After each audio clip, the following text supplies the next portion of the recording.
Magpartner nga kaslonon unta karong Valentine's Day, sikop humana kuhaan og 9 million pesos nga kantidad sa gituang shabu. Anyang detalye. Relationship goals gayod ang peg sa magpartner nga sila Bembol Papata ug Janet Saicon. Kay Till Cage, duas part sila humana sikop sa bypass operation. Kaslon unta ang duha karong adlaw. Apel sa gidakop ang ilang kauban nga si Rex Kumanya.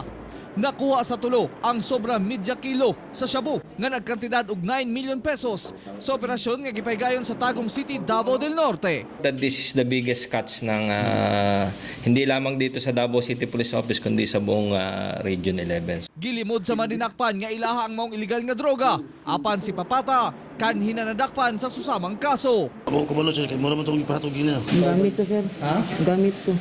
Pero ka ng pagpamaligya, yan kadaghan. Imuha ni. Ha? Kinina ang pinakadakong nakuha nga shabu sa riyon nga gikan matod pa sa Marawi City. Kini si Bimbo ang background ani nadakpan na siya sa una way back 2015 dito sa municipality of Mabini.